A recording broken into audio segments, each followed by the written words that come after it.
the terminology in politics is often shifting and changing, and it starts to get really confusing when certain people decide to shift the definition of certain terms and start to use it in a different way.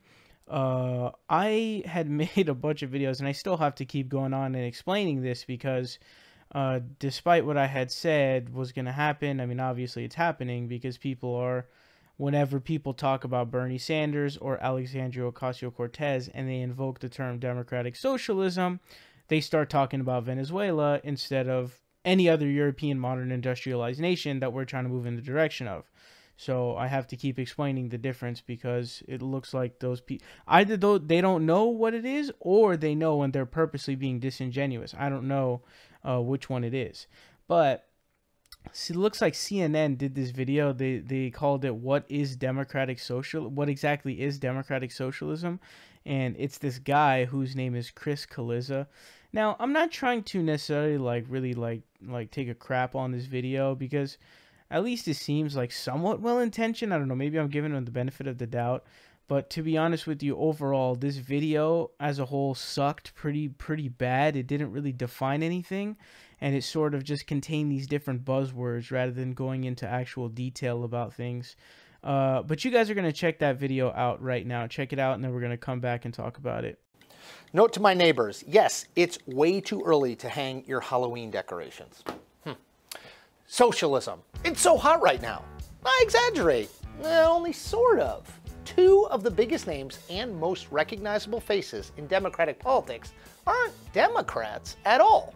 New York's Alexandria Ocasio-Cortez and Vermont's Bernie Sanders are both Democratic socialists. And yet, one is seen as among the frontrunners for the 2020 Democratic presidential nomination, and the other is seen as the fresh-faced future of a party before she's even been elected to Congress. I'm quoting Ocasio-Cortez here. "I'm not trying to impose an ideology on all several hundred members of Congress." She said that shortly after she upset Joe Crowley in New York City in June. But I do think that, once again, it's not about selling an ism or an ideology or a label or a color. This is about selling our values. Donald Trump, you may remember him as the President of the United States, is already leaning hard into the idea that Democrats are embracing socialism by touting the likes of Ocasio-Cortez and Sanders. Here's our president. The new platform of the Democrat Party is radical socialism and open borders. And I won't allow the United States of America to become the next Venezuela.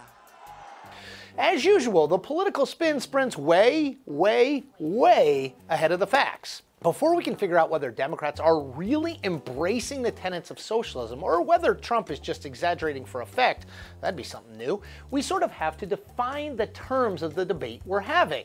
Sidebar, getting the facts before reaching hard and fast conclusions is, admittedly, I know, a radical idea. All right, so let's start with the term socialism.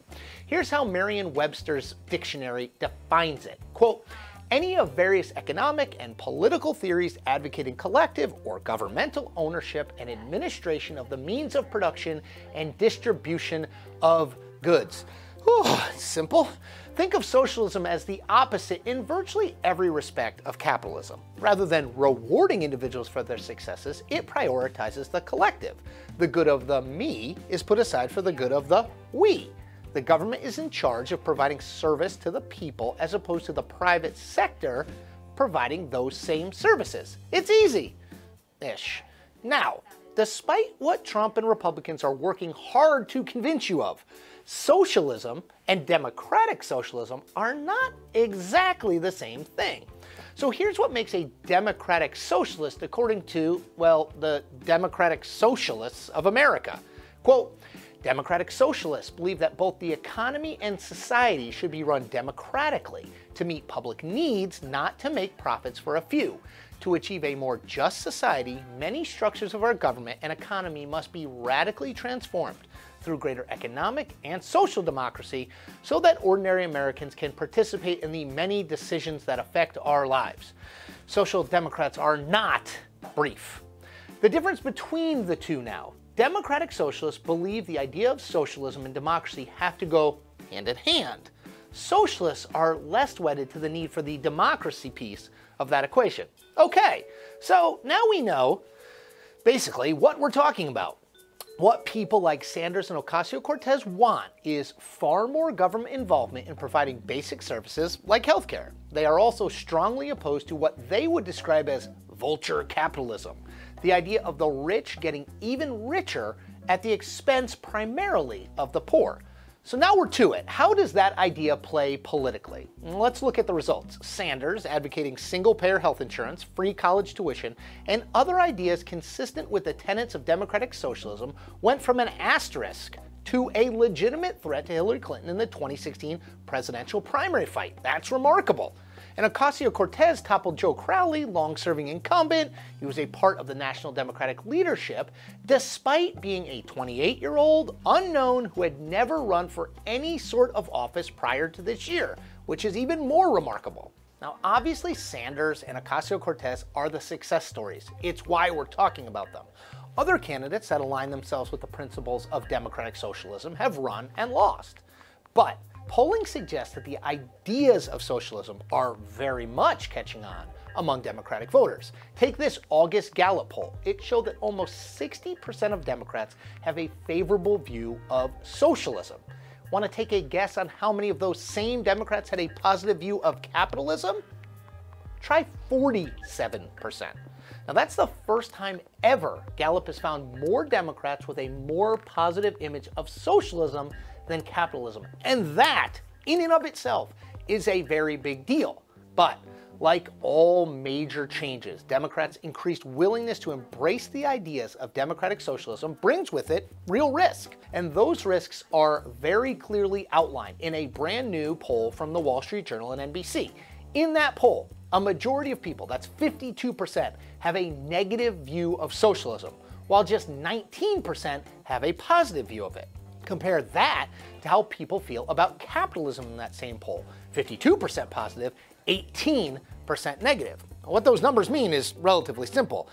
Democrats may be warming to the ideas espoused by socialism, but the general public, well, isn't, which creates a political opportunity for Republicans and a major political challenge for Democrats. Start with Republicans. Republicans can use the rise of the likes of Sanders and Ocasio-Cortez as proof positive that Democrats are falling in love with socialism, which, as we know, isn't popular. For Democrats, they have to find ways to get away from that word socialism.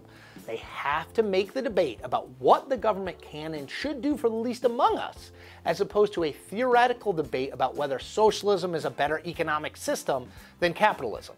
Now, given the successes of Ocasio-Cortez and Sanders, and the rise in approval for socialism among Democrats, this is a political debate that isn't going away anytime soon. And that is the point. We do this every week, so make sure to tune in for new episodes. Yeah, so that was really, really bad because it didn't actually get into any of the details whatsoever of actual differences between democratic socialism, the term that was used prior to now, and the term that Bernie Sanders and Alexandria Ocasio-Cortez are using. So, of course, as I've explained on many different occasions, and I'm going to have to do this again, democratic socialism, the prior to Bernie Sanders and Alexandria Ocasio-Cortez now using that term instead of social democracy, was a legitimate post-capitalist ideology. A democratic socialist was George Orwell. George Orwell went in Spain and fought during the anarchist revolution, and he wrote about it, Homage to Catalonia, I believe it was. He was a democratic socialist. So what is a democratic socialist? Democratic socialism isn't all that different from socialism. All it does is essentially it is outlining a democratic form of government while also alongside it having a socialist economy. So you're still having an economy that's socialist. It's just that the government is specifically written out to be a democratic government. Now, what is socialism? If you say, a country, what would make you call a country socialist? So socialism is the workers owning industry. So if the nation was full on worker co-ops, that would make a nation socialist. Now, there's a difference between a country having a socialist economy, which would mean the workers owning industry, and a difference between having social programs. You can have socialist programs in a nation without it being a full-on socialistic economic system. Obviously, like we have Social Security, we have different things like Medicare, and virtually a shit ton of things you can think of: public schools, veteran affairs, etc., etc. All of that kinds of stuff, employment, disability, all of that sort of stuff is a form of socialism because you're socializing certain things. But that doesn't make the economy socialist, because the workers at the end of the day do not own industry. There's not worker cooperatives in which there is a workers actually owning it instead of having CEO. Well, there would still be the CEO, but they would all call the shots together and they would be working together. There are some examples of worker co-ops, like there's one in Spain that's in the top 10. I forgot what it's called, but I think it's one that I'll go on action. I think of it. But anyways, the point here being is that they didn't make a distinction between democratic socialism as it was before and now, which is the most important key thing, because what they're talking about, democratic socialism, really what's the correct term for that? It's social democracy. Social democracy is just a mixed market economy. And what we're trying to do is move more in the direction of the levels of social democracies of other nations, of other European nations. Every other modern industrialized country, has a form of single payer or another. So what we're trying to do is, we don't have single payer healthcare. We don't have free college like many other European nations do, like Germany and France. We are trying to move to have a living wage. So we're trying to move more in that direction. The most important thing for me is universal healthcare to cover everyone in the United States. And then it starts to follow with other things like free college education, because I also think that that's something that's extremely important. But this video could have done a much better job in explaining the difference between the two. It also failed to mention what real full-on socialism actually is. Instead of stating that it is workers owning industry, sort of kept with the buzzwords and, a government owned this and blah, blah, blah, instead of giving blunt, clear-cut definitions as to what socialism is. So this video did a very poor job, in my opinion, and I think probably some of your opinions as well, because it didn't map out the differences between today's what's called quote-unquote democratic socialism and the original quote-unquote democratic socialism, because the one that Alexandria Ocasio-Cortez and Bernie Sanders are advocating for is not a post-capitalist system. It is continuing the capitalistic system. What it's doing is it's increasing the welfare state. It's increasing the amount of welfare by having different things like, Medicare for all and free college education, etc., etc. So he didn't make any distinctions about that. He didn't describe the differences between those two things, because that is extremely vital. And it was a very poorly researched video. And if anybody were to watch that, they would have came away with knowing nothing more than they already knew previously.